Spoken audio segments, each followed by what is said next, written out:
Attention crew, it's time to make it so. Reporting for duty are your fearless co-hosts, Crewman PVG, bringing the logic, Crewman Mgyx, keeping it bold, and Crewman Tommy, ready with the photon torpedo of hot takes. From classic episodes to new frontiers, Klingon phrases to Starfleet trivia, no quadrant is off limits. So grab your tricorder, set your phasers to fun, and prepare for another warp speed ride through the final frontier. This is Technically So. Laying a course, maximum warp. Aye, Captain. Engage.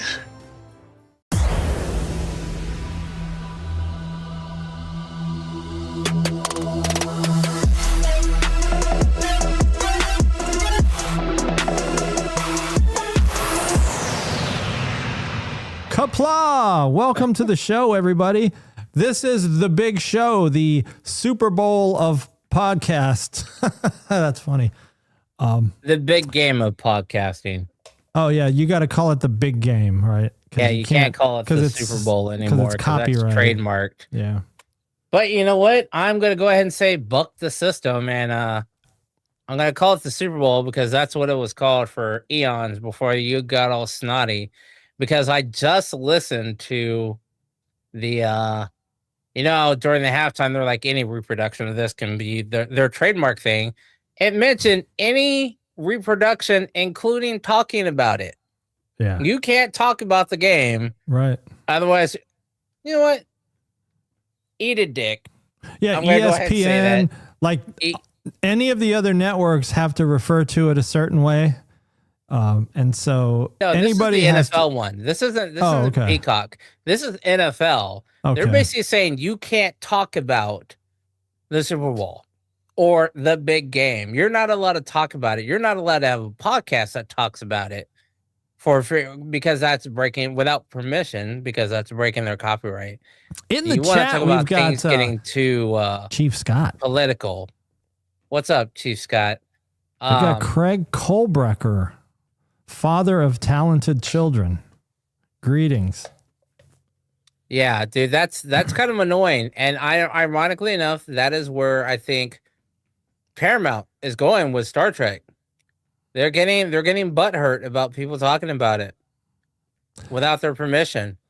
Well, the problem is everybody's talking about it. But not in a good way. Commercial? Nope. Oh, Mgyx is watching the Super Bowl. I think the big game. Sorry, and I think a bunch of you guys in the chat are probably watching the big game. You're probably all together, chilling, watching the big game. I'm not really watching the big game, but I heard House of Pain come on, so I figured it might be a decent commercial, and it really isn't. It's man, gone are the days of good Super Bowl commercials, I guess. Okay. None of these are breathtaking. Before we used to watch the Super Bowl because you could see the Star Trek trailers for the new movie or the new extended series or whatever new movie was coming out. I've yet to see any of those. And now I will say I didn't start watching the game until I think 11 minutes until the clock had ticked down 11 minutes is when I hopped in. I forgot it was on. I was doing Call of Duty, and I was actually about to live stream Call of Duty. And I was like, oh, the big game is on. Let me take a look at it. The big game. Yeah, I haven't watched. I watched a little bit of the beginning, and I saw it started off with a couple field goals, looked pretty boring. And, it is very boring. So then I went off and did some other things. I did as well. I looked into doing some setting up vertical streaming in OBS a little bit. Possibly doing some rerouting. Playing the new Star Trek game on the Xbox. They got a Voyager game out. I'm kind of hoping it'll be interesting. I may start showing some clips of that, but speaking of streaming, I actually selected the option to do the live stream in vertical format and horizontal for the first time. I haven't tried that before. So I don't know if anybody has seen that. I don't know how to actually find it. In the settings where it gives you the option to sign up for the beta? No, it's a normal offered feature where you can stream your. Are you talking about in OBS or on YouTube? No, YouTube. YouTube has an option now. Oh, I saw the one for. You know what? I may have been looking at Twitch. And, I had to have this discussion with somebody the other day to kind of explain them. When I say going on Twitch, it's basically to fill in a gap to find other Star Trek viewers. Because I found a couple of Trek podcasts that were going on Twitch. Okay. But they weren't very entertaining. They had some viewers in them. That's why I looked. But I was hey, if they can get viewers, maybe we can get a couple other viewers, and maybe we can restream or broadcast out to Twitch simultaneously or put up some shorts. I don't know. But it's not to take us away from YouTube. YouTube is our home. I tried looking at Twitch. I have a hard time just looking at the podcasting on Twitch. It's kind of tough to watch. Like trust me, it takes a bit to get used to. I've been doing it. I've opted to go for Twitch for my Call of Duty streaming over YouTube. Because like you've pointed out, Twitch is mainly for gamers and DJs now. And they are starting slowly to get into the realm of TV shows. I found one that talked about Lost. I saw one that talked about Battlestar Galactica, a few that talked about Star Trek. But the majority of it was gaming, multiple games, Call of Duty, Forza, League of Legends, these other platform games. I was honestly looking for the Star Trek Voyager game to see if anybody was streaming that I could see it before I do it and see if it's a game I want to play. Okay. But yeah, it's a lot of people go there to just pick up other audience members and bring them back to their home channel. It kind of sucks. It's kind of like you're stealing an audience away from one platform to another. But if it helps build your audience and helps bring in other people that are like-minded, I think it's worth it. What was that Carpenter girl's name? Sabrina. I think she's doing a Pringles commercial. Okay. Well, I wouldn't be surprised. She's the kind of like she's the big she's like a big star right now. Right after Taylor Swift. But let's talk about there's no Star Trek commercials there. That's honestly what I'm waiting for. William Shatner. That's not a Star Trek commercial. Oh, you're not going to see a Star Trek commercial. Why not? I've seen clips of them talking about how the Jim Haddah Klingon hybrid, they were like, yeah, season 1, we had to do this. And season 2, we changed my makeup to this. And it's way better. So season 2 is either done or in the process being. Why are we not seeing a trailer? Why are we not seeing a trailer for the next season of Strange New Worlds? That's honestly what I was looking for. Paramount's probably not going to spend any money on it. Or do you think it's because it's being broadcast on a competing network? And the competing network. Yeah, we're not going to do that. Yeah, the competing network doesn't want to. Yeah. And I heard it's like $8 million for a 30-second ad.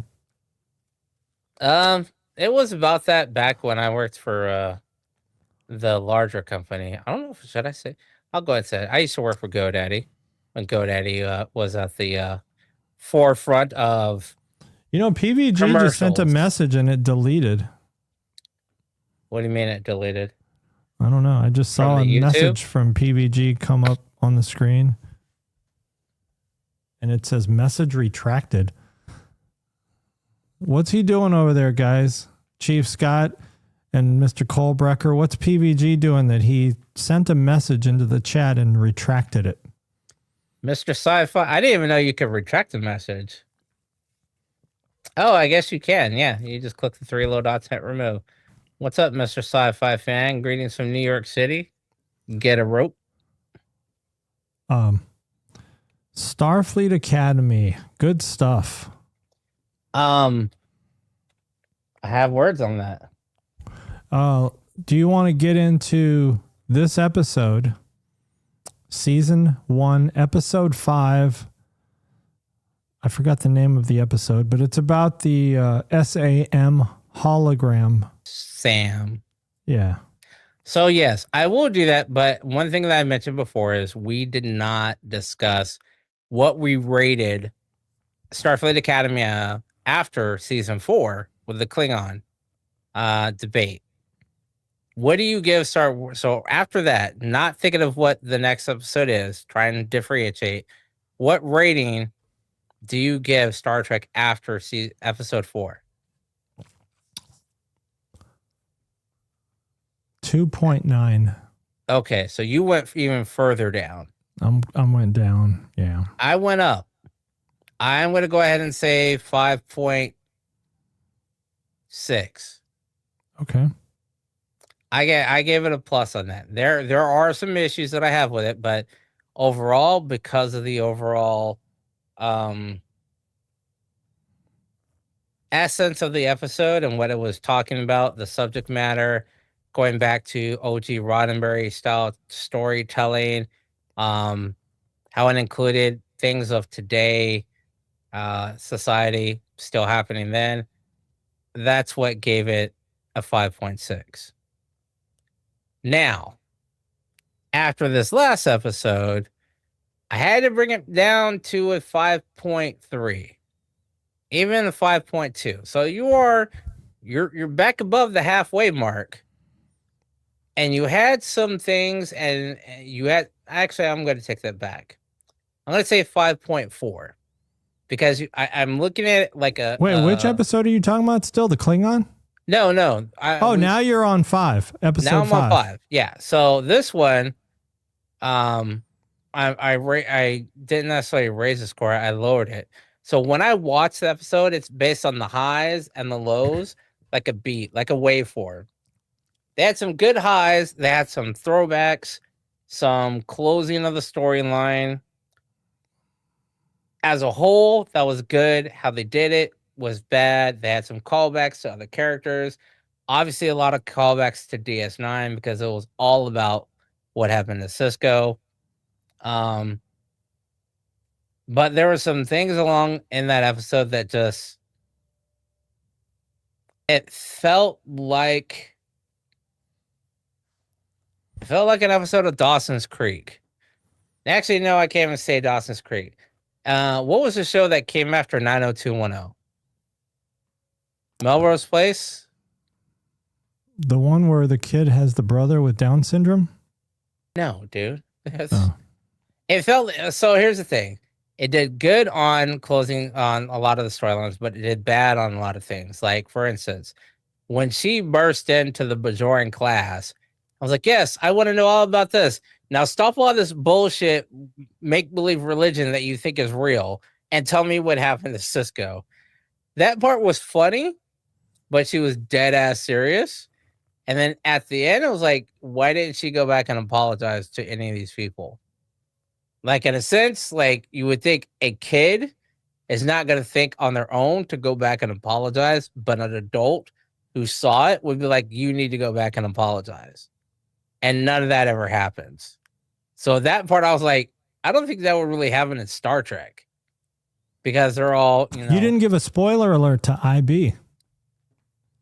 Go and come back because I didn't see it. Well, unfortunately, IB, it's been a week. No. It just came out Thursday. It's been a weekend. I can't hold back on that. We apologize. Come back in like 20 minutes. I don't know how long it's going to take for us 20 minutes should be enough because then we're going to jump into some DS9 conversation. Okay. So, I had some good callbacks to DS9. Go watch Bad Bunny. However, I don't think it had enough callbacks. It did kind of make up on one at the very end. So, IB, if you're in the room, definitely leave because I'm about to spoil the shit out of this. The fact that they brought like back that Jake, milk in your fridge. So first of all, I was kind of happy because I saw when I saw the character, I was like, "Ooh, that's Tawny Newsom," and I was like, "Is she playing Mariner in like in makeup, like is she undercover or something, or is she playing a totally different character? And from what it looks like, she's totally different. But I was like, hey, that's definitely Tawny Newson. I was like, all right, cool. I kind of liked her character. I thought it was weird that you would have a class on learning. What do they call it? Learning the unexplainable or explaining the unexplainable. That class was just like, and that's why I was like, maybe this is Mariner, because that doesn't sound like a class that Star Trek would have. Like you would call it like philosophy of the unknowns or something like that. Not explaining the unexplainable. That's just too simple of a class name. I like that. The whole Jake as a hologram in the beginning, cool. Jake as a hologram to the sim afterwards, that was weird. Because I could understand if the sim was a human or an actual life form, where she would be seeing a third party in her mind's eye, like hallucinating, but she's a hologram. So how did that hologram actually get projected so that she could see it? How does she get projected? Again, we never see her outside, so I could only assume that the entire interior of the school is made up of holographic projectors. So that's probably how Jake can be projected. But Jake isn't not, where did Jake come from? That's the thing. And I thought about that. I was like, maybe The virtual, Jake is a I guess it's the virtual museum, right? Or is Jake's hologram, in essence, saved on in that Cisco museum, and it's transferred when certain keywords or certain artifacts are in its presence, it activates this special hologram. So to long story short, Jake wrote a book about his dad. He never published it. And the only thing I could think of is that inside that book, there was like a data string or a data card or whatever. What do they call them? The isolinear chips. That when you activate the hologram and you talk to Jake, it detects that isolinear chip in the book that the teacher gave him. And it's like, oh, someone that is worthy of knowing more is in the presence. Let's go ahead and project this hologram of Jake and his actual presence, basically. But it turns out the teacher is not just a teacher. She is one of the people from DS9 that had one of the most pointless deaths in the series, but it was due to IRL issues with the director, which was Dax.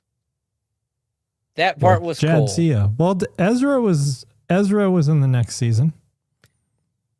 Right, but it wasn't Jadzia. Yeah. So Jadzia is the one that everyone grew to love. She was on the series the longest, and then she died, and then the Dax was moved to Ezri. Ezri was all right, but we didn't get her for that long, so she didn't have time to grow on us. Does that make sense? That does make sense. And then at the very tail end, the cloud image of Cisco should have been on there longer for people to see, but if you watch it on Paramount Plus, by the time you realize there is something in the cloud, Paramount basically shrinks the window, moves it off to the side, and starts playing the trailer for whatever's up next. And you have to go back and try and watch it and catch the image in the cloud. Luckily, some people have gone on YouTube and captured it, but I think that should have been there more in the beginning. And I think the monologue that Cisco had, part of that monologue should have been part of the hologram from Jake. And it would have been cool to just have Cisco talking, because Avery Brooks has quit acting. It would have been awesome to get Avery Brooks back, but he retired from acting years ago. So there's probably not a chance of that. Or he read the script. It's possible. So it did well for some things. It didn't do well for others. We're gonna go ahead and go through the middle after you give your overall, and then we will argue from there because I know we have different opinions on part of this. Overall, it was definitely a tough watch. The beginning was tough. You know, it was like watching the opening of like I was gonna say the Electric Company, but the Electric Company was actually good. Shit. And then Spider-Man, and then the pinball machine. 1, 2, 3, 4, 5, 6, 7, 8, 9, 10, 11, 12. Ooh, 7. Yeah, so that would have been a knock on the Electric Company. So I didn't want to compare it to the Electric Company, but it would be something like Teletubbies or something. Like the beginning with the weird. What are those shows on like Nickelodeon? You know, like Wizard of or iCarly or something, where they're writing, you know, like kids writing on the screen. That was kind of weird at the beginning. That was just. I got an overall like problem. Diary of a Wimpy Kid does that, I think. I got a problem with the concept of the Sam. And then the Sam hologram entity, I don't know what else to call it. It just acts really stupid. And so, but then when it's talking to its people, you know, like, so it's communicating with its, I don't know what to call them, like founders or whatever they are, you know, like they're the leaders. The leaders that sent her to the academy, they seem very strict and logical, like Vulcan-like in the way they're communicating. Like, yo, you have a mission. Why aren't you doing the mission? You know, you have 42 hours to complete your mission or whatever. I straight up got Power Rangers off that voiceover. Yeah, Power Rangers, you must defeat them before the end of the show. And so the fact that they would create, you know, like however she's created, like she must be created. I don't know. You know, like if she's someone's offspring,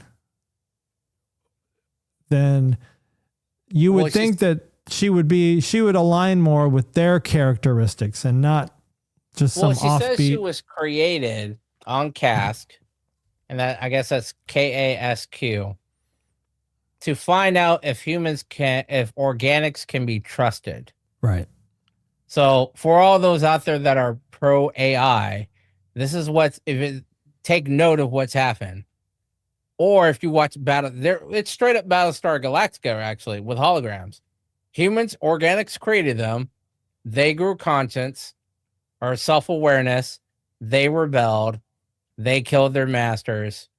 And then now they're like, okay, it's been eons. Can we trust organics again?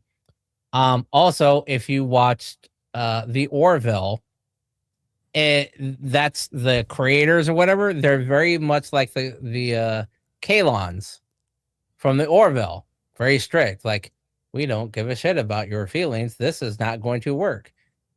You know, type people. That's what they sound like.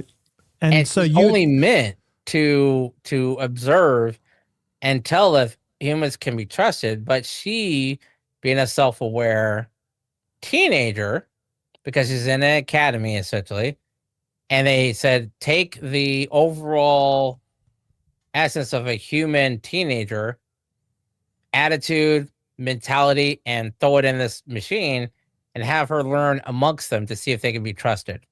That's why she's dumb. Well, but at the same time, they didn't put any kind of protocols to protect her because she just let what's AC Slater? What's his name? Jalen? No, Jaden. Caleb. She just let Caleb. All right, yeah, go ahead and play all up in my guts. Changed her hair color, made her drunk, and she just gave up. She basically gave up. Gave up the draws. all of the weirdness, this show, the problem with this show, in my mind, for me, is the characters are not realistic. I don't care about all the wokeness. I don't care about all the gayness. I don't care about all of just the stupidity. Well, I do care about the stupidity. That's what's bothering me, is if these characters, like the girl swallowing the comm badge, that's not realistic. They wouldn't let you into Starfleet. The Sam being that stupid, that's not real. If they would have just made them a little more sensible and not stupid, I think the whole tone of the reaction of the world to this show would be different. Because right now, if I go into YouTube and I just search for Starfleet Academy, I'll get 100 results. 95 of them will be bad reviews of Starfleet Academy. And these reviews have massive viewings, like big viewings, like Nerdrotic, with like 1 million views on a bad Starfleet Academy review.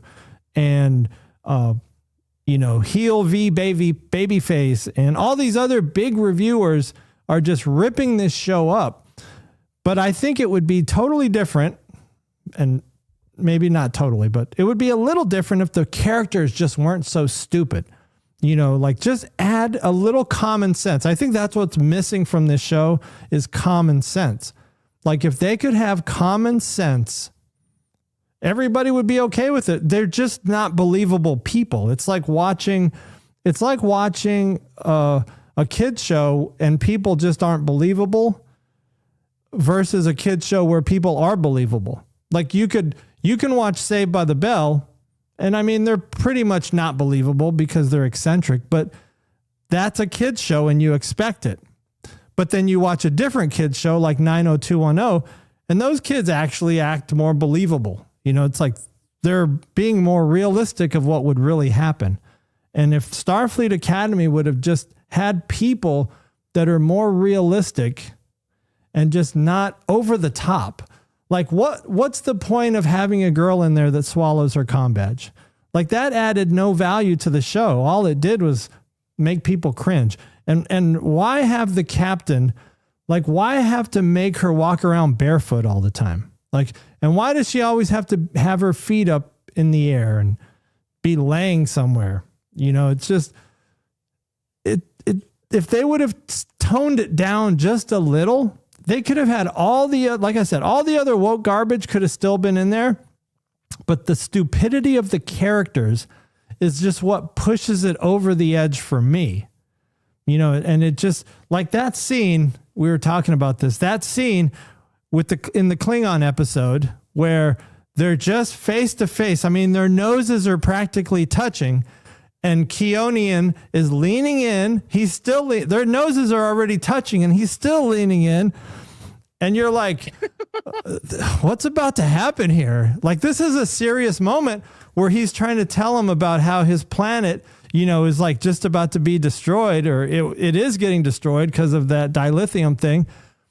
But this Keonian is just like all he wants to do is like kiss the Klingon dude.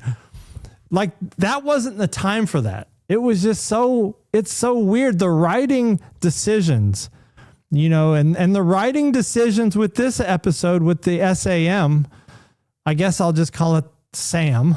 That's what she's called. It's Sam. So Sam, like the whole thing with the whole emissary thing. Oh, I'm an emissary. Cisco was an emissary. We are the same. Come on, you're not the same. This dude was a prophet. You're a program that once the power goes out, you disappear,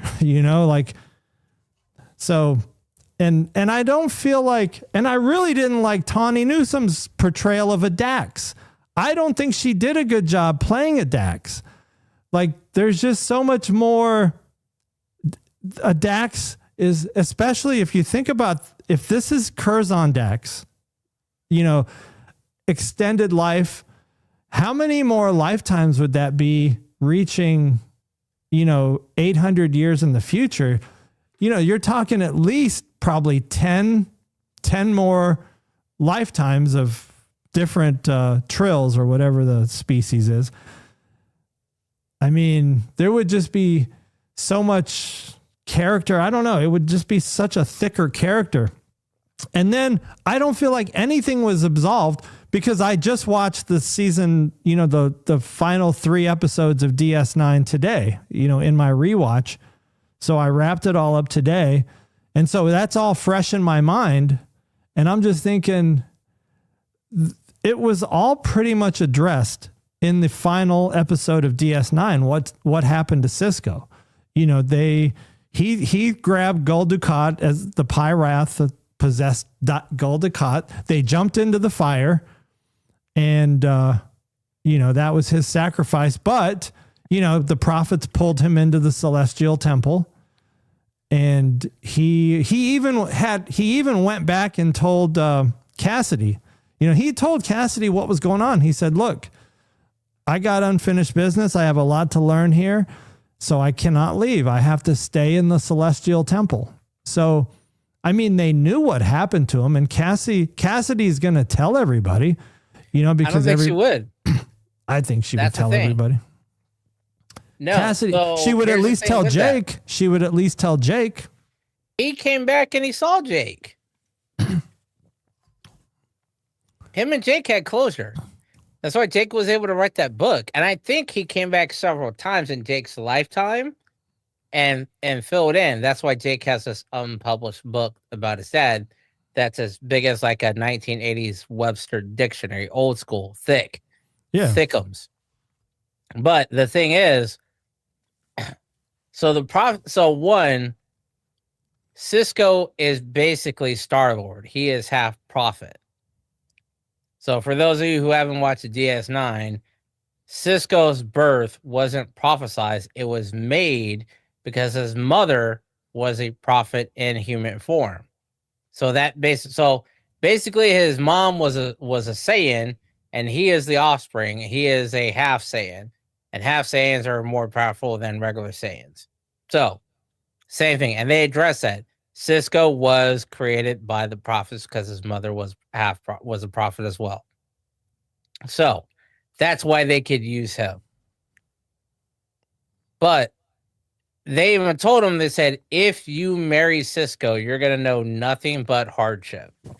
And he still married her anyway. He's like, look, I'd rather have love. And see, this is where this episode threw me. And maybe it's because I'm not into the whole touchy-feely love thing and woo-woo-woo, and however they say it is in the show. But it's like that whole ending was like, only love. Love can tell you, that doesn't make much sense. Like, really, what about love is making this? How is this going into Star Trek? Like, I'm not seeing how this is going. Like you're taking a emotion that is, for the most part, purely human, compared to others. What are you staring off into space on? There is a big spider on my ceiling. How big is it? Well, from here I can tell it's a pretty big spider, and it's far. It's probably like 20 feet away. But I tarantula size. I can clearly see it. I should send you a picture of it. No. It doesn't have hairy legs or anything. But yeah, but is it the size of a tarantula? Like, would it fill up a coaster? Oh, hell. Where is it? Oh, that's the wrong light bulb. Oh, no. Where is it? Oh, there. Oh, my God. I don't like that. Hold on. Let me zoom out a little. Ladies and gentlemen, Tom's about to burn down the entire studio. We will be back in 6 months after he files an insurance claim and rebuild. I can't. It won't focus properly. Okay. Let me send this picture. But yeah, keep going. So I didn't like the whole love is how everything is determined, and only love can do this, and that kind of made no sense, because again, love is pretty much has been relegated to being a human emotion for so many other races that is purely like humans. Like, they have mating rituals and passion and all sorts of other things, but and then the speech that it gave was kind of like, man, you're not really answering the question of what happened to Cisco. Your answer to Cisco is, we don't know what happened to Cisco. He's here in our hearts and minds. And there's a saying that when you die twice. You die physically, and then you die again when the last person that remembers you forgets you. And it's kind of like, that's kind of like what happened with Cisco. And it's like, so you saying, oh, it's this love, and he's an emissary, I'm an emissary. That's what dropped the score for me. The throwbacks to having Tawny Newsom be a Dax, having Jake, having the book, giving some insight into Sam, where she's from, how she's there, you know, because they had they didn't show the founders of her. Should we call them founders or creators? We can call them like creators. We didn't see her creators, but we heard their creators, so we know that and they sounded logical. Yeah, and this is not like a Noonien Singh type thing. It's not one mad scientist doing this to have data, find emotions or whatever. So I like that aspect of it, but the whole love and emotion will solve everything, and if we just hope, that part is like, man, that's not gonna stop a phaser pistol. That's not gonna stop a transphasic torpedo. That's not gonna stop a warp core breach. Oh, I believe in this and just have love, and that'll save us, and that'll answer all of our questions. No, it actually won't. It won't actually do that. It's going to answer the question of, are you willing to give up and use love as your scapegoat to why you died and didn't try and save yourself in that particular situation? That's your escape route. That's your exit plan. Why I loved hard, and we had faith in our love that everything would work out and the warp code would fix. Come on now. Love will fix it in this show, though. And that's kind of the downfall of this show. That's not realistic. I mean, think of it this way. Let's think of it this way. Yeah, but it's a science fiction make believe show. Okay, are great. you saying it's not realistic in the case? Are you saying it's not realistic in that it's not believable as a science fiction show? I'm saying it's bullshit writing for Star Trek, because if you look at it this way, Worf loved hard. 3 women, all of them died. He didn't lose passion for them. He loved them.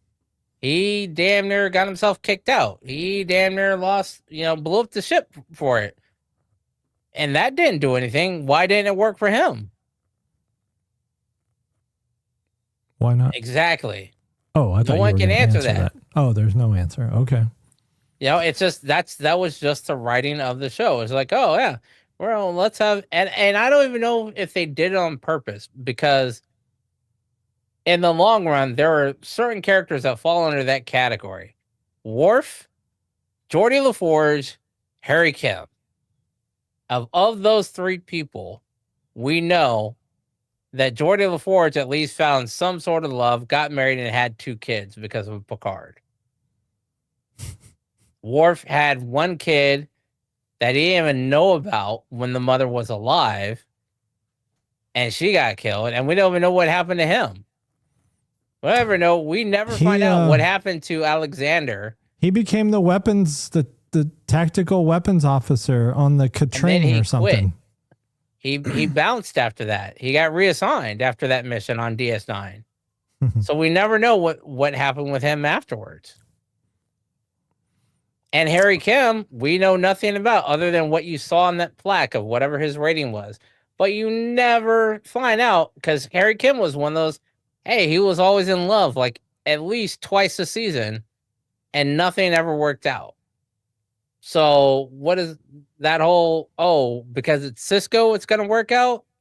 Oh, we have a kid, and didn't Cisco have a wife or a kid with Cassidy as well? Yeah, she was pregnant. What happened to that kid? Right, where's Cisco's Jake's sibling? Exactly. So those are the unanswered questions that Because that Could kid have been wouldn't be a quarter prophet. exactly. That's where I'm going. Like those things are the things that they didn't really I mean, disclose. Jake would be half prophet. Now, they did show like a family tree with Cisco, and I didn't get a chance to freeze frame it. Maybe I'll go back and do it if I put thought into it, to see what the family tree said. But All right, there were more unanswered questions I on honestly, this episode. It was good, but not that good. I can't even remember anything because I need to rewatch it, but I refuse to rewatch it is the problem. I need to rewatch as well. I have an issue with the bar scene as well. So all these kids are teenagers essentially, yet they're allowed to go to a bar and get drunk. That's the future for you. Now, are they getting drunk on real alcohol, or are they drinking synthahol? Synthahol? Probably synthahol. But you know what? Maybe it's real. I mean, they're on Earth. I don't know. That would have been more plausible if they went to a speakeasy, a future speakeasy, like not an establishment that the adults knew about. Yeah, an underground club type thing. Well, it was cadet night, right? Didn't it say cadet night? It was cadet night. So this is something that is published. Like everyone knows teen about night, it. like we DJ every Sunday night at Accolades. Accolades teen night, yes, and that is what it was. So yeah, why are you a bunch of virgin pina coladas? Yeah, why are you programming her to be drunk? And how is anybody else getting drunk? It's teen night. Yeah. So that aspect of it, I think that was written by people that heard about things that we did and didn't know the details. It's like, all right, you're a Gen Alpha. You heard what Gen X did, but you don't know exactly how it did. So you just filled in the gap. And it doesn't make any sense. Yeah. But, and I mean, all right. Go ahead. I was going to say, what would you give it as a score? Oh, I said, let's see. After the Klingon episode, I was at what, 5.9? I would say this dropped it back down. It had a lot of good episodes, so I'm going to drop this down to 5.5. The Klingon episode really brought things up for me. Even with the whole Kylonian Klingon thing, that was still not a throw in the face as much as it would have been if this were on Discovery. I'm probably going to stick. I'm still in the 2s. And I am kind of disappointed that Jake took this gig. What's his real name? Why? Sirach Lofton or something. I wasn't sure if that was the real Jake or not, but I guess it is. It's Sirach Lofton. Come on, guy. You need money that bad? You going to take this script? This script was weak. Yeah, man, but it's not about the script. It's about the story. Everyone wants to see a future. Even you wanted to see what future Jake looked at and turned out to be after The Visitor, of what his future could have been. Yeah, but the way they did it, I didn't like it. I would have rather saw it in something like Legacy. That would have been a better portrayal. And then it could have just been the real him and not a hologram version. You know, because all this hologram stuff is kind of a cop-out. Obviously, they can't have the real people because the real people are old. Even the thing with the doctor, the real people, because it's like 900 years in the future. Even the thing with the doctor saying, "Oh, you know what? I'm trying to make myself look older because I'm 900 years old." Right? Who cares? Who knows that you're 900 years old until you tell people you're 900 years old? You're a hologram. Everyone does. They don't care how old you are. You're a hologram. Like, why do you have to make yourself look old? You're a hologram.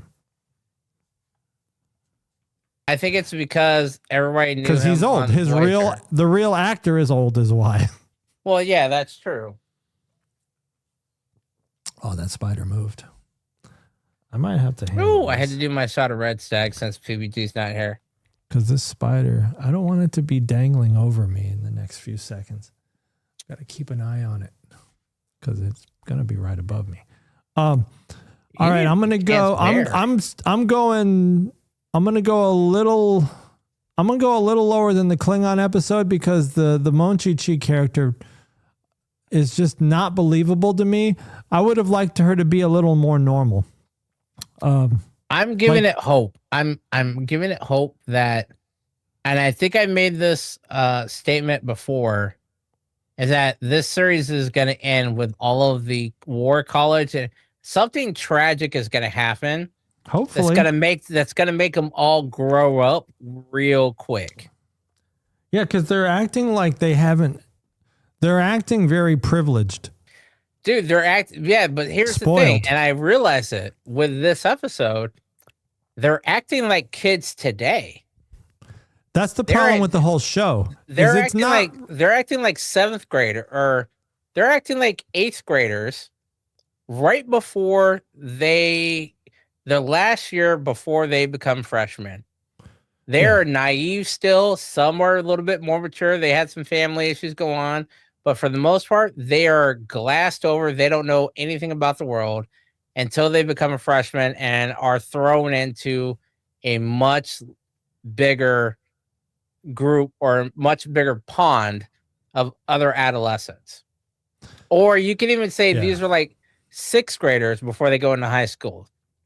Because of the burn, they didn't have any kind of knowledge growing up about what the Federation was or anything. So they're literally dumb. And that explains why they would have had life, though. They would have had life experience. They would have had challenges. Why? Because if the technology wasn't available for them, they would have had to tough it out. Like sometimes I think, man, I wish my kids had to struggle a little more because they're so spoiled. Don't have to struggle. So think of it this way. So think of it this way. If something goes wrong, they're not going to be able to fend for themselves. And that's what's happening right now on the show. All of these people are privileged or unexperienced. Yeah, but these kids were born after the burn. They should have already had a tough life. Or unexperienced. Mm-hmm. Now take the Klingon, Jaden. Jaden is not really dumb, but he's closed off because of trauma. That's the quiet kid that wears a hoodie 365 days a year that you're like, don't fuck with that dude. We've heard stories of him. Like he came in a juvie. He carries a switchblade. You know, that's that unknown. Then you basically got the princess. This is like Saved by the Bell. Then you got the military kid. Then you got the Jesse Spano. Not necessarily a princess, but privileged life and unexperienced. Then you got the Lisa Tuttle. Oh, I'm all about this. She's basically a Langolier or Big Mouth. You know, parents just give her whatever she wants.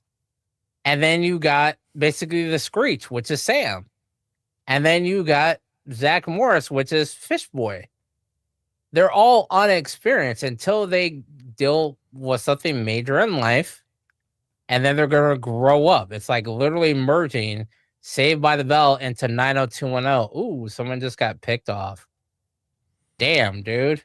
But that's why I said I really, really hope something tragic happens that elevates, kind of like what you're saying. You want to see this now. I'm okay with seeing the backstory and seeing how they went from young, dumb, and stupid to now these are not necessarily veterans, but they are forced to act on a much more mature level than what we've seen so far. I'm putting my score in the chat.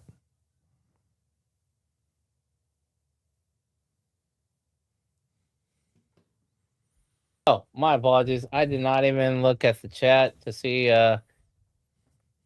what's crack-a-lacking in there. I apologize for those. 2.4. 2.4. I'm giving 5. I'll go 5.6. 5.6. Man, that's a high score.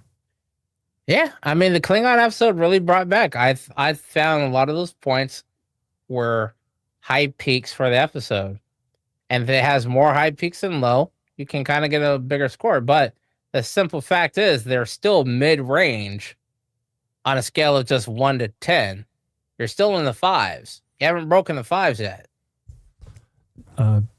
When you think about the way the Klingon family structure is in the 32nd century, there's 2 husbands and 1 wife. It's multiple. It could also be 2 wives and 1 husband.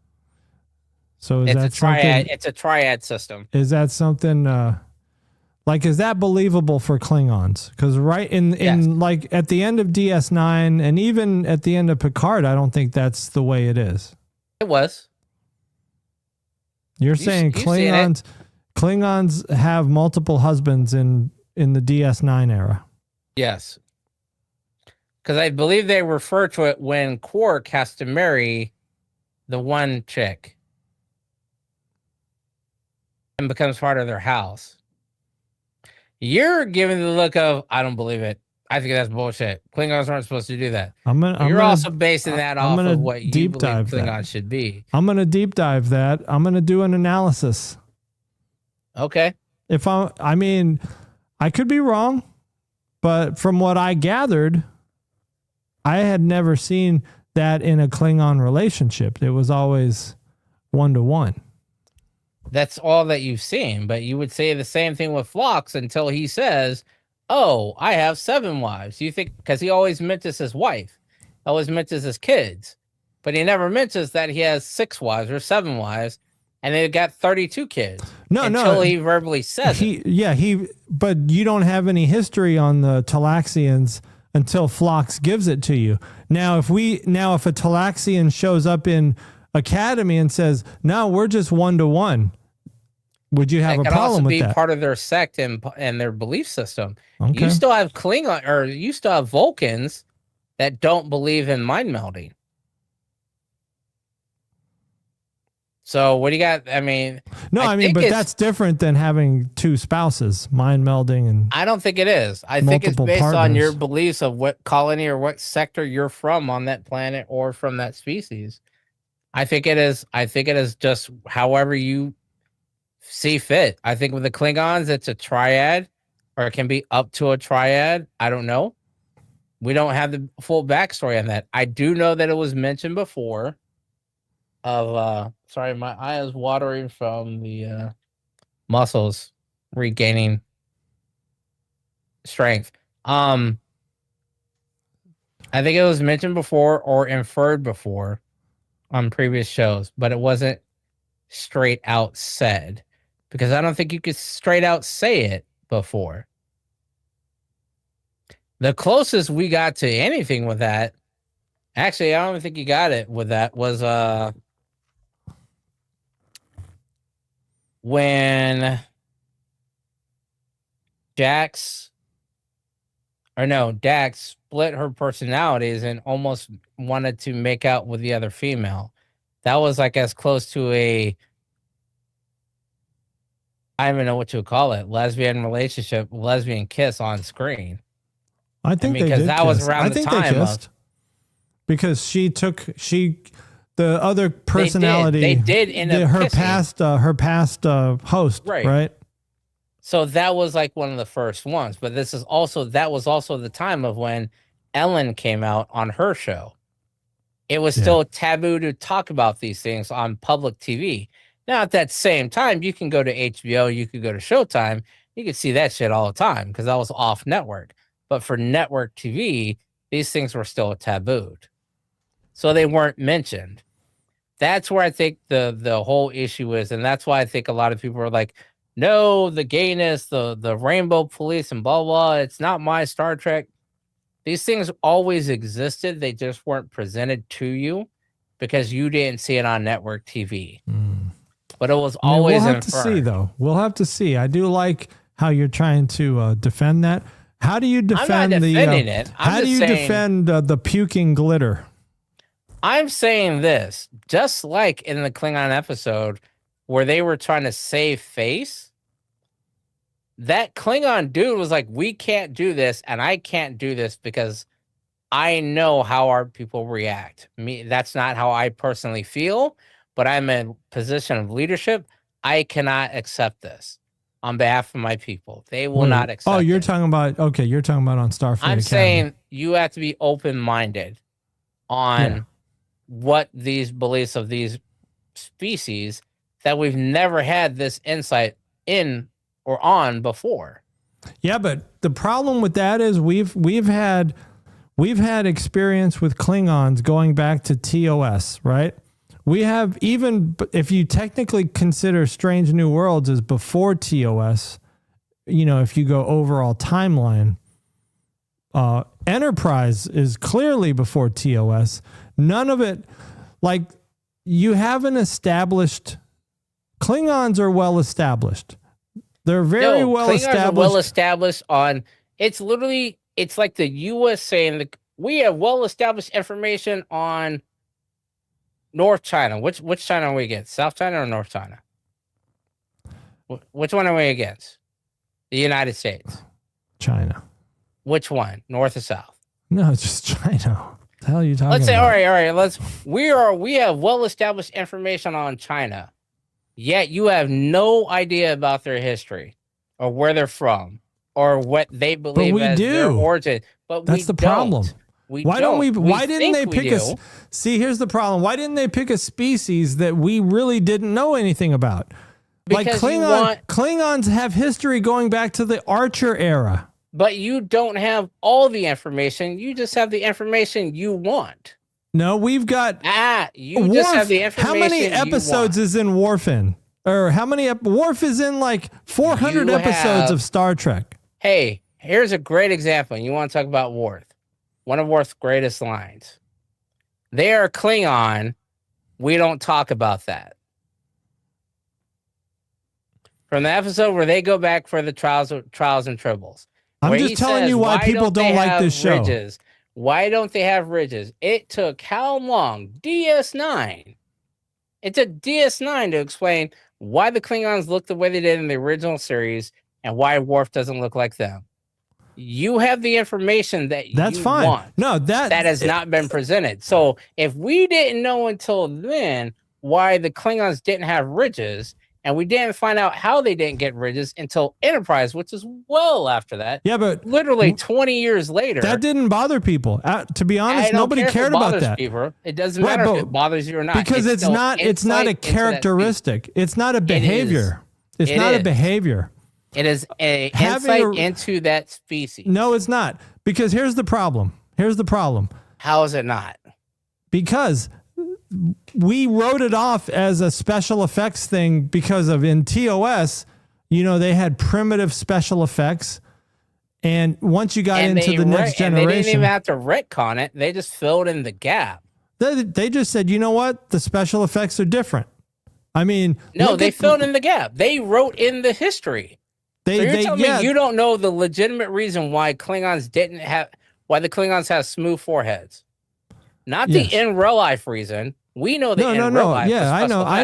I know they did that whole thing with the on the Tribble episode where they were talking about what happened or why they were asking Worf, why do they look different? Right. Yes. But so they said they're Klingons. We don't talk about that. So when was that question answered? It wasn't answered till years later in an episode of Enterprise where Noonien Singh was trying to develop and they captured Phlox, and it was like, we tried to do this genetic enhancement. It didn't work. You got to fix it. We're going to die. Phlox fixes it. But because of the cure that worked to save them, it was basically like a Klingon flu. It removed their ridges. And that's why those Klingons didn't have ridges. And that's generational. That also is what caused... And nobody cared about that. Nobody cared. See, the they didn't have to explain that. They didn't need to explain that. But having two husbands is different because that's a behavioral difference.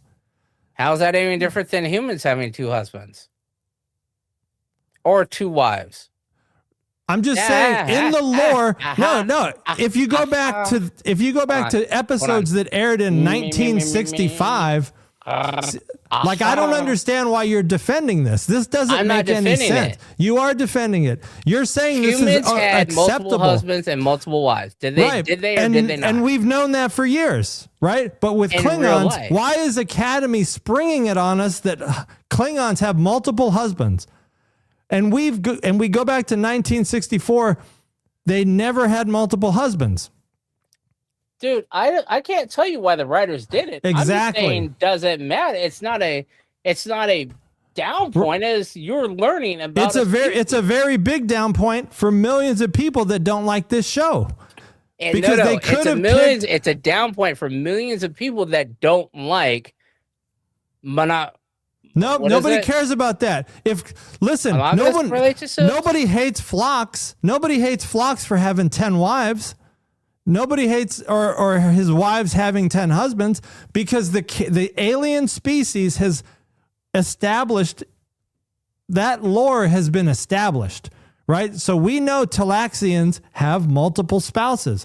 You can have multiple husbands. Now we know that Klingons have multiple spouses as well. They just made it up. 60 years later, they just decided, oh, by the way, Klingons have multiple husbands. 60 years of Star Trek lore, that's never come up. And now all of a sudden... It's never come up that humans have had multiple husbands and multiple wives or... That comes up all the time. Go to Utah. It comes up all the time. Go to Utah. It happens all the time. Exactly. No one questions mentioned that. in the show. It is not once mentioned in an episode of Star Trek of a male-male or female-female relationship. Never in the history of the 60 years of Star Trek does it ever say humans had male-male Right, but the way they're making it out now is that all the Klingons are this way. I don't think it's making it. Yes, it is. It's exactly doing that. That's the problem. I think you're making an assumption. No, Academy is making it out like this is normal now. I think you're making the assumption. I'm not. No, you need to go back and watch that episode again. I have watched the episode. I don't need to watch it again. I don't see anywhere. Well, you're missing it. You're missing it then. I take it back. They're normalizing it. I did rewatch it because I had to rewind because I was like, do those motherfuckers really just leave their kid on a planet and just dip? Like, because I literally went back when that happened and I rewound it to find out. Like, well, Klingons do that kind of stuff. Did Jaden, like, was it like at noon where him and his dad had the falling out? And it was like, have your ass back at the camp before sundown. We're leaving. And Jaden was just like, I ain't doing it. Screw you. And they're like, well, this motherfucker ain't here. We leaving. Or did his dad just go back to the gate and be like, yeah, we're out. Fuck that kid. We're leaving. No. That was his dad's way of saying, you know what? Do your thing. Do your well, what's Starfleet the time thing. difference on that? Like, did his dad literally go back and be like, hey, pack it up. We're leaving. Don't ask questions. We're getting on the ship. And was that ship his parent ship? Or was that like a community ship with like 3 or 4 different people within that house? It must have been a community ship. And they were like, hey, everybody pack it up. We're leaving. Because that would have had to been a quick process. It had to be a community everyone ship. In the village to pack it up. We're leaving without any kind of explanation at all. By the way, Happy Bastard in the chat. What up, Happy Bastard? I'm saying this. I don't really care that they bring it up now. I see it as the more information you know on a species, the more you can build onto it. What they should have done is explain it. They should have explained it like they did with the... I mean, we didn't need the explanation for the smooth foreheads because we didn't care, or we just thought, oh, you know what? Back in 1969, they couldn't do fancy cosmetics like that or prosthetics. You made the Gorn. Yeah, look at the Gorn. He looks like a big... Yeah, but the Gorn was done... The Gorn He looks like a big Power Ranger monster. No, that was a Slee stack. It was straight up a Slee stack from Land of the Lost, which came out like years beforehand. So if they did the Gorn, they would have had the ability to do the Klingon. I mean, they could have done the Klingon. I just think the writers back then didn't think to make him look so alien. Whatever the case is. And I think it also had to do with they wanted them to look like Mongolians from China, off of Genghis Khan, which is very ironic because of the whole Noonien Singh thing from Khan blah blah, whatever. No, they could have done one thing. And that would have eased people's minds. They could have said, because of the burn, so many Klingons died, it became difficult, to find mates and to, keep your house going. And so what had to happen was, wives had to take on multiple husbands, or husband had. I could see that. They could have explained that, and then everybody been like, "Oh, there we go. That's what happened." There you go. You know what? Ironically enough, I just watched the thing on comfort women during World War I or World War II of Asia. That could still be something that they put in the mix later on. Yeah, they could throw that out there because of genetics. But the thing is this. I think that would have been something that would have happened after Praxis exploded and they already depleted their resources. Because from Star Trek 6, I think is when Praxis exploded. From that moment, the Klingon Empire was in a resource depleted state already. And they were struggling from that entire time because that was their primary moon for dilithium, and they blew it up. And with that came a lot of people lived on Praxis.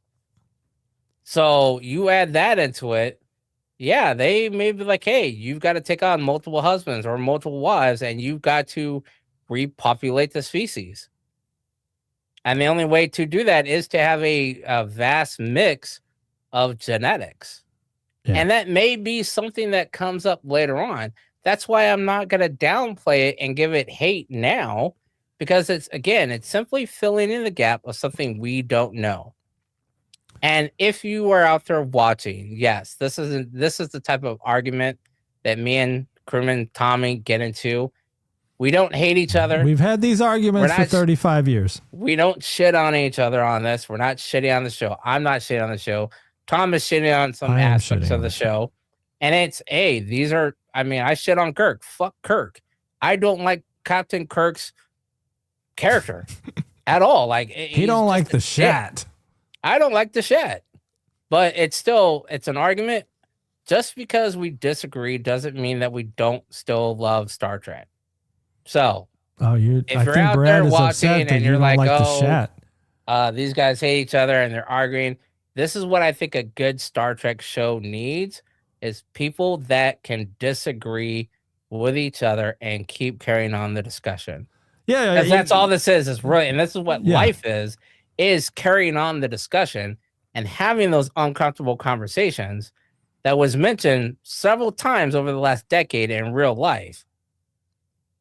Well, you and Brad might need an offline. Brad is saying Kirk is the GOAT, so you guys might need an offline conversation to sort that out. Well, Brad, if you disagree with me, we can 1v1, and we already know how that's going to turn out. Call of Duty, baby. Private match. 1v1. Off and popping. Pistols only. I'm playing. All right. Let's. I think we are going to get more of a backstory. Ew, cover up the gut, dude. Nobody wants to see that. Nah, no one can see it. No one can see it. Only that's just for you. That was just for you. That's because I'm wearing these wrong size shirts. Pants.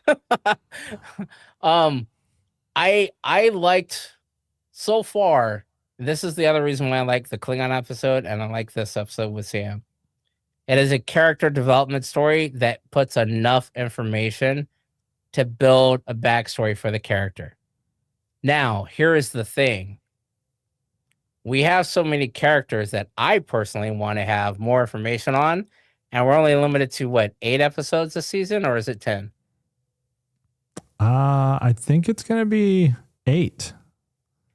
All right. So in that case, this season should have been dedicated to the backstories of these people. Yeah. Season 2 should have been the start of the storyline. And I'm really hoping that's where it goes, where we pick up on what happened to Nas Buka, after he stole your escape module that you were too lazy to either phaser and blow up or tractor back in or beam him back aboard on. That's where season 2 needs to start. This first season You need backstory, because if you jump into some shit right now, I'm gonna be like, yo, well, how the fuck did Fish Boy get in here? What's the deal with Big Mouth? And we already know they're about gonna the get beta into twins. Caleb's mommy. So what now? I think they're gonna wrap it up and figure out what happened to Caleb's mom. Caleb's mom is the queen of the thieves. Yeah, She's the queen of the guild. What, didn't they have a show, Sugar Queen, about the cocaine chick? Wasn't that a TV show? that was called Cocaine Bear. No, not Cocaine Bear. That was a funny movie. Sugar Queen's something Queen of the South, I think is what it was called. I think she was the queen of the pirates, and I think they're gonna get a locale on her, and it's slowly gonna devolve that she's not a prisoner. She's staying low. She's hiding from the Federation still. And Jalen's gonna keep running after her like mommy. He's got mommy issues. And in the end, she's gonna be the annoyed mom, like, damn kid, shit. What the fuck do I need to do? Leave me the fuck alone. I got some shit to handle. You grown ass man now. Do your own thing. When we're ready, I'll get a hold of you. Well, and Captain Ake is going to probably have to have some face-to-face with her and apologize. Sorry, you were a murdering criminal and I took you away from your kid. Now, alleged, because she wasn't the murderer. She didn't do the murdering. That was acknowledged. But she's accomplice because somebody got killed in the act of a crime. But it is what it is. All right. DS9. Since we're talking about season. Since we're talking about the Cisco. Yeah, why is everybody calling him the Cisco? Because that's what the prophets called him. Which I don't know why why would everybody know that the prophets called him the Cisco? Exactly. When only Cisco would know that. Exactly. So that's kind of weird. But yeah, so I wrapped it up. I probably watched the last 10 episodes in the last 3 days because I just wanted to blitz through it. But I had Julian in the thumbnail because honestly, over the last couple seasons, I've really grown to dislike Julian. Like, Julian just got on my nerves. Like, he just got a little too bratty. Yeah, he was cocky. He was bratty. He was. But was that the real Julian? I know. Was it ever the real Julian? Like I know that he got changelinged once, but maybe they changeling him again. They said, "Oh, well, by the way, here's the real Julian, by the way," and that was a changeling. See, and that's the thing because the changelings are in Picard. So, what the fuck? Well, and another thing to think about is they were really good at cloning the Vorta and the Jem'Hadar. Could they have just cloned a Julian? This is true. And somehow the Vorta kept the memory of the the Weyuns always had the memory of the previous Weyun. The last one. You know, and so unless there was a Mickey 17 incident. Have you watched that yet? No. Oh, that's kind of funny. Oh, watch where it. 2 of them got created accidentally? So it is literally like the discussion we had about transporters. Like a Tom Riker. The cloning. The memories get downloaded and one, like, oh yeah, he's dead. Let's go pop another one. And then it turns out that dude's not dead. And he comes back and is like, oh, what the fuck? We're like, oh shit, there's 2 of you. Yeah. I really I like that scene where Worf kills the Weyun and Duran starts laughing. He's like, Weyun got a little too cocky there, and Worf just snapped his neck. He's like, I can't wait to meet Weyun number 9.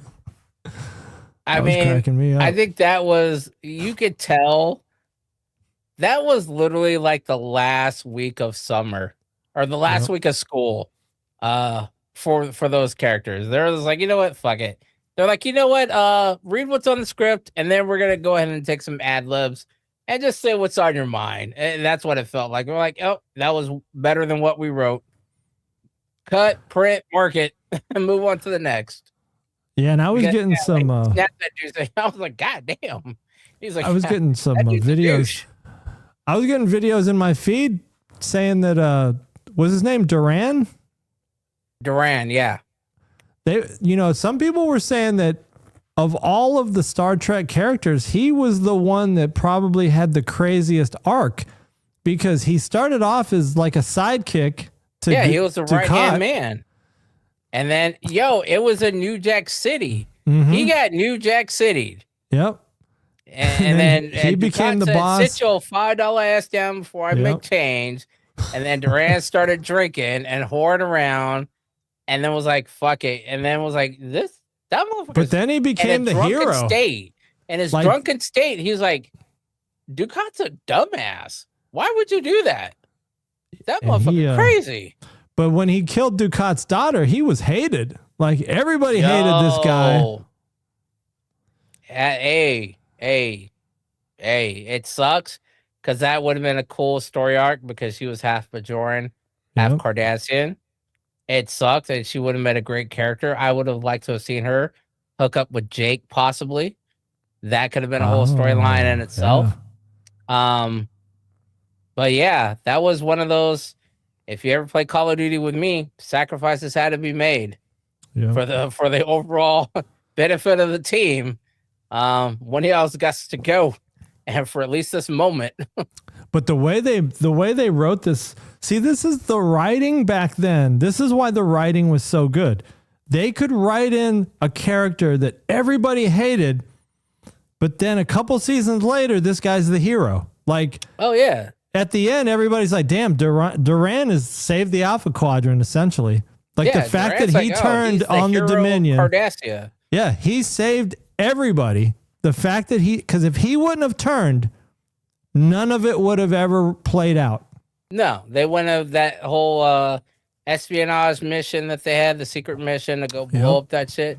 None of that would have happened. Even though it went left, none of it would have happened. Right. But you had to have the catalyst of he had to kill Ducat's daughter to prove it. But that, I think a lot of people were like, oh, why would you do that? That's so mean. But they do that shit all the time on Klingon. Yeah. Or on Kronos. The Klingons do that all the time. To defend your house, to build up your house. You may be best friends with them, but you know what? You got to go. Another guy who some people might consider a hero was Sloan. I mean, planting the virus into the founders. Section 31? Using Odo. Yeah.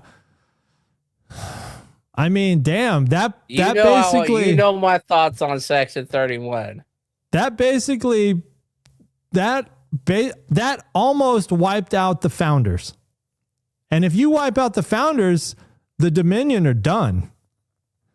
So I guess that would have played out anyhow, right? So if Odo, and this is why Bashir was starting to get on my nerves, because it's like, I know you want to save Odo.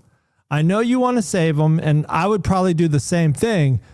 But when you step back and look at the big picture, your whole Alpha Quadrant is about to be destroyed.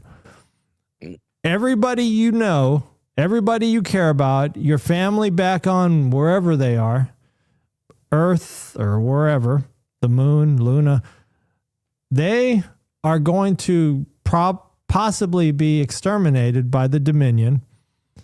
And you want to save Odo, and who you know is going to end up saving the founders because he is going to pass on the cure to the Great Link. Right.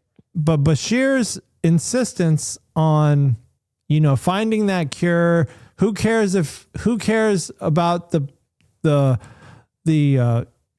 consequences? The consequences, if the founders get a hold of that cure then the Dominion possibly take over the Alpha Quadrant. And so, And the Dominion did. They just went and played the long game. well, once they got the Breen, I mean, damn, the Breen just came in and they were starting to dominate. Dude, the thing is this. The bottom line was this. Starfleet thought that was winning the war. And they were like, this is just a battle. We've been here for eons. Yeah. Before your species could even walk. Yep. And communicate. And look what happened. 1,000 years into the future, the changelings came back and were like, hey, remember us? Yeah, we are your number one nemesis, along with the Borg. So guess what we did? We met up with the Borg, and now we're going to use our ability to infiltrate your facility with their technology to assimilate it. You're done. You're done. Do you think the Borg would really ally with the Dominion, with the founders?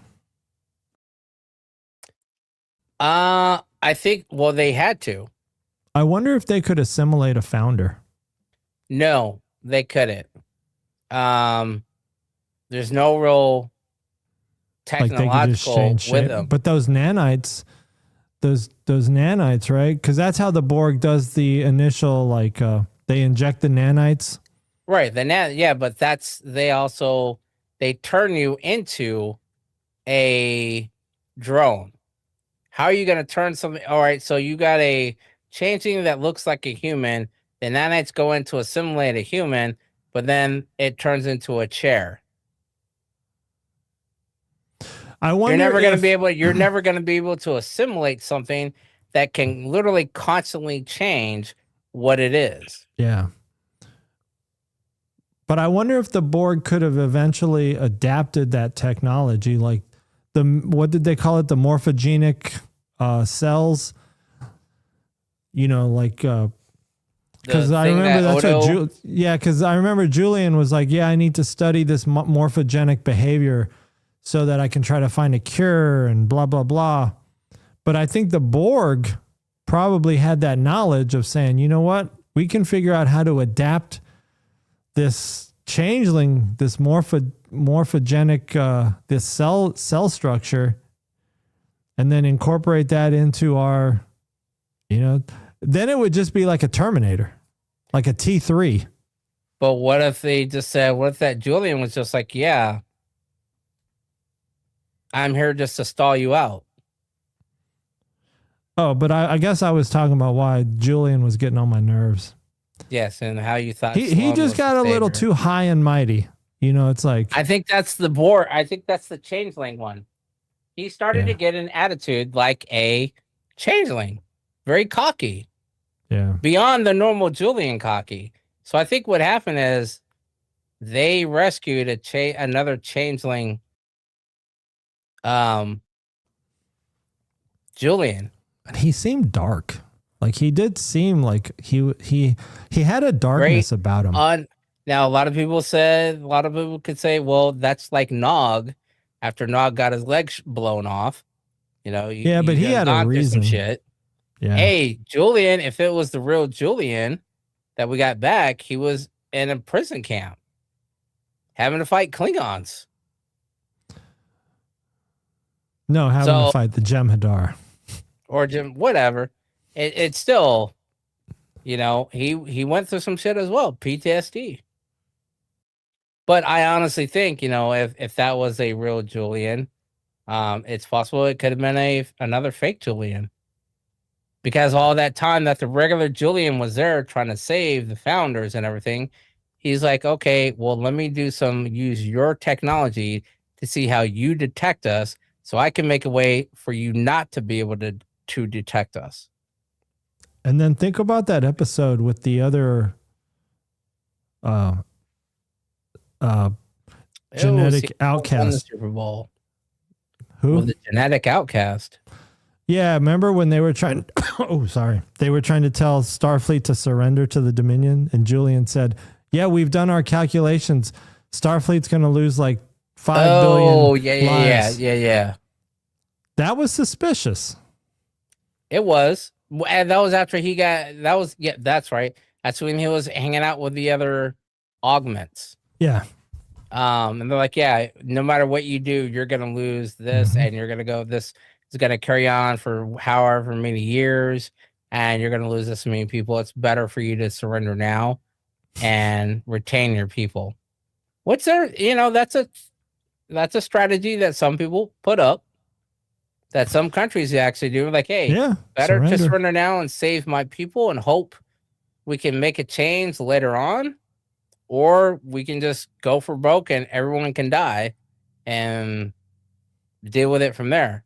Ironically enough, most people, there's very few that opt to just kill everyone. But if they still have some fight left in them, they would try. Germany didn't. Well, that's because they saw what happened to Japan. Germany didn't. That's the same thing. Didn't happen to you. It happened to Japan. Germany started fighting them. They didn't do it. They said, all right, cool. We're done. Well, yeah, but nobody. See, the problem was when Julian was trying to push that, let's just surrender, it was too soon. There hadn't been a slaughter yet. No, he could have waited a bit longer to have some more battle. Yeah, there needed to be something bad happen other than just a prediction. Like, you can't just say, hey, we predict that Starfleet's going to lose billions of lives. Well, now, we at the haven't. same time, he could have been like, hey, I told y'all, here are my stats. I told you this was going to happen. You're now on the road to having this happen. Yeah. Because they went through a couple of battles where the Cisco lost some pals. They be like, hey, remember that trajectory I told you we're headed on? We're now headed there. You might want to think about putting a kibosh on this. I dropped my cough drop. That was going to be a good cough drop, too. But it touched my floor, and I don't trust this garage floor. I'm not trying to eat something I drop off the floor. There is a no second rule. 0 second rule in this garage. That's why I think that DS9 definitely could have done with another season. Going back to the Academy, I'm a little upset they didn't show the station or the wormhole, especially because she went to the Bajor class. Yeah. She could have gone to a hologram of the station, seen the wormhole, seen the celestial temple. They didn't show any of that. But could the station have possibly been destroyed because of the burn? Because it did have a warp core in it, didn't it? Or at least it was dilithium powered. It ran off of whatever ore they had. It wasn't dilithium. I thought in the ops there was like this dilithium chamber. No, it's way I don't. You may have to fact check me on it because it was an ore processing unit for something else. I believe it ran off of the ore that it was processing. So, but regardless, they could have shown even if the station got destroyed, there might have been ships docked that exploded and then that destroyed the That's station. Possible as well. You could have still shown the wormhole near it and the remnants of DS9. Right, the wormhole would have still been there for sure. Yeah. So I don't know why they didn't show that. That was a little bit of saying that's one of those down points on it. Or on the show at least. Would a ship in the wormhole have been safe from the burn? Would ships in the Gamma Quadrant? Oh, they would. Yeah, because I don't think the Gamma Quadrant was affected. I think it only affected the Alpha Quadrant. Which is curious because Betazoid is in the Beta Quadrant. And Vulcans, I don't think, are in the Alpha Quadrant either. We need that map that we had before. Oh, yeah. I think that's on another computer. I'll have to dig that up. But, who'd you say won the Super Bowl? The big game? Seattle. Oh, okay. Damn, that must have been a boring game. It was, trying to see the final.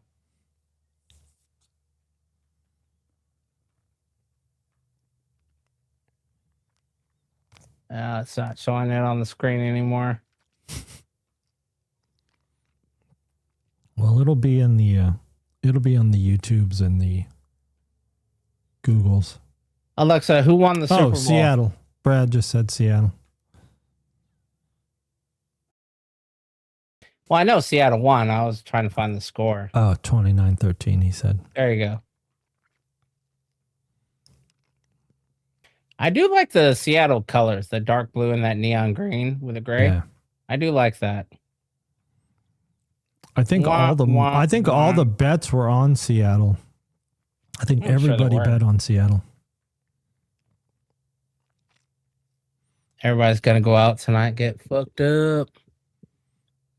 Everybody who wanted Seattle to win.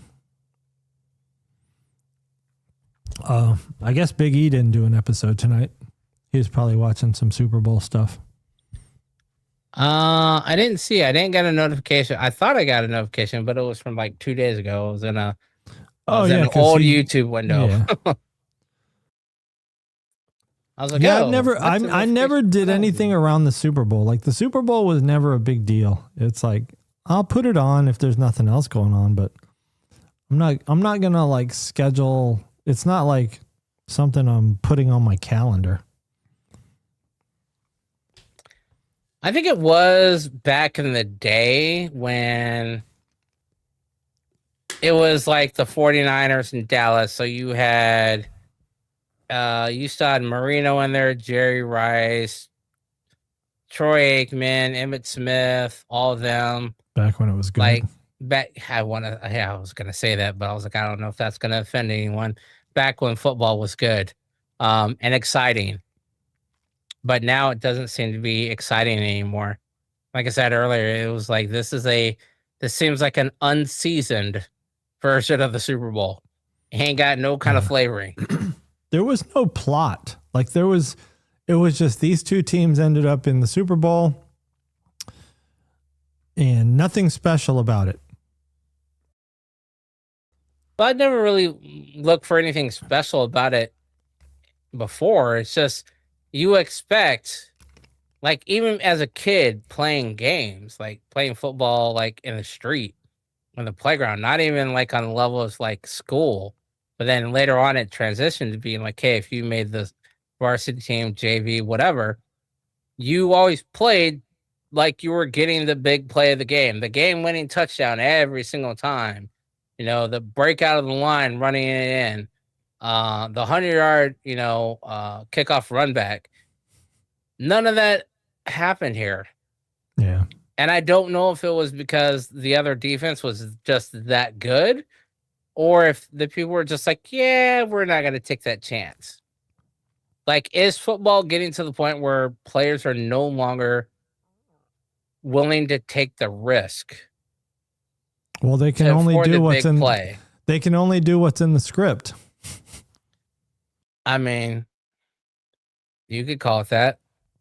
Or it could be they're not willing to risk the big play for fear of their futures.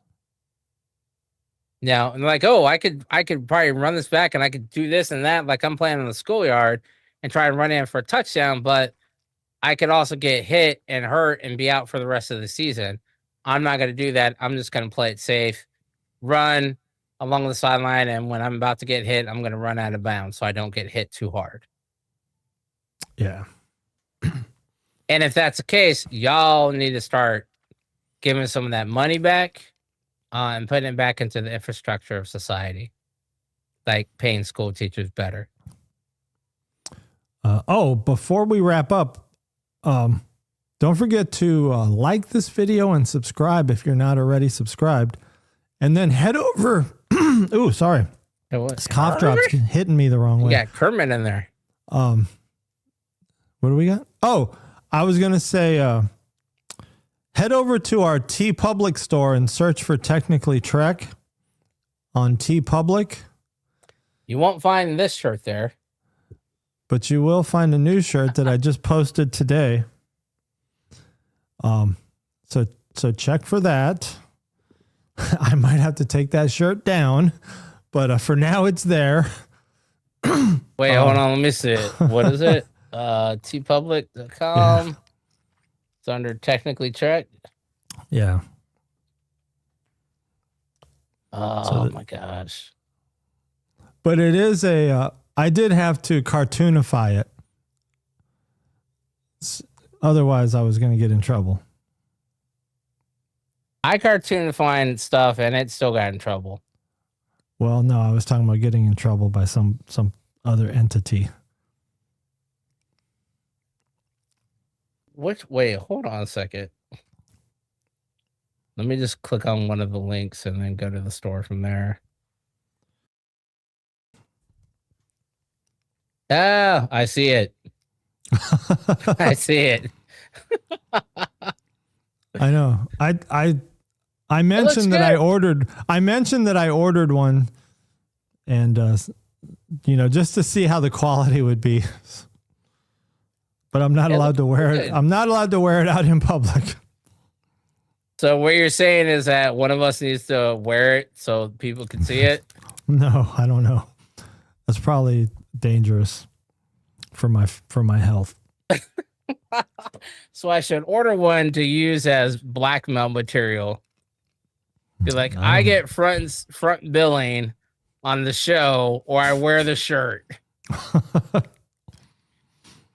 I'll have to put like what do you call the fuzzy bar, the fuzzy block? Oh, the center block? Yeah, sensor block. Wait, does she know it's there? Yeah, I told her I ordered one. Okay, well, I mean, it is what it is at that point. Since it's a cartoon, AI. What can you do about AI? Oh, I gotta kill this spider. All right, we're gonna wrap because this spider, if I lose track of this spider, it's gonna bother me. So while I can still see it, I need to be able to go kill it. Don't you have cats? I'm out in the garage though. They don't come out here. Bring a cat into the garage. Oh, it can't get up here though. It's on the ceiling. Cats will wait. I don't know. They'll You get need into to too much other invest stuff. in you can buy them. No, I got some spray that'll kill this real quick. I got like the Hornet spray, and it does wonders on spiders. It works I was really gonna well. say there are shelters that sell you feral cats. They're called working cats, and they're for places like where you're at for rodent control. And you just put out a bowl with food and water for them and let them roam, and then they come out and handle business. Like I don't know. I don't know if my vacuum will reach that high. Because I think I have a 12-foot ceiling out here in my garage. So I can shoot my spray up, and then what it'll usually do is it'll drop down on a web, and then it'll just die and it'll be hanging there. Right now it's above my turntables. But okay, we're gonna wrap. I guess I'll go watch commercials and stuff now that the Super Bowl's over. The big game. Sorry, the big game. Don't want to get I'm gonna hop on some Call of Duty. All right. And probably go live. So if you follow me on Technically Trek, then you can find me under Zero Fracks Given. Oh, there you go. Zero Fracks Given. Don't forget to subscribe or catch them on Twitch. One day I will start posting more stuff on the wait, you already have a posting for next week's show. Star Trek Academy is Zesty. No, that's last week's. I totally didn't get that title of that. All right, cool. I'm still trying to find this episode as a short. I don't know how this new YouTube feature works of posting your live streams on the shorts feed.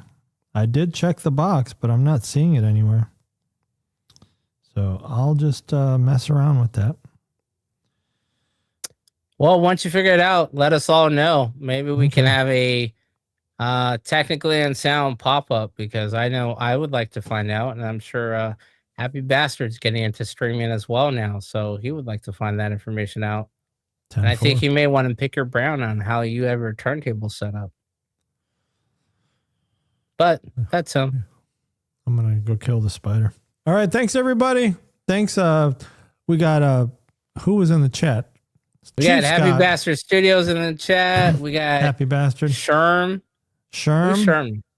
Sherm. That was one of PVG's friends from Cleveland. PVG's. All right. Sherm, you are now hereby henceforth going to be known as Sherm the Worm. Sherm the Worm. We got Crewman Share. Crewman Share is in there. We got we had Craig Colebrecker. Sci-Fi Fan 2 is IB, right? IB. Trekbot. IB Trekbot. Chief Scott. We got Chief Scott in there. Yep. We had PVG in there for a hot second. And then he deleted himself. Probably because he said something very inappropriate that we don't want to have associated with. Yeah, that's true. He's probably drinking right now. He probably said the word Super Bowl. Either that or he said it. He said the word, one of the words with the hard R. We also had, what is this? Craig? That's Craig Colebrecker. They were having a big Super Bowl party tonight. Everybody was at the Chief and PVG. That's why PVG's not here. He went to the Colebrecker party. Gotcha. As well as Crewman Cherry was in there. Yep. So thank you guys for tuning in. Stay tuned for next week's episode and tell all your friends about us because we're fun people. And we argue a lot. And I'm okay with arguing. I will even take the opposing point that I don't believe in just for your entertainment. Yes, he does that. And we love the gays. So keep that in mind. All right, we'll catch you guys next week. Thanks for tuning in. Nanu, Kapla, live long and prosper. Bye-bye. Best B-side.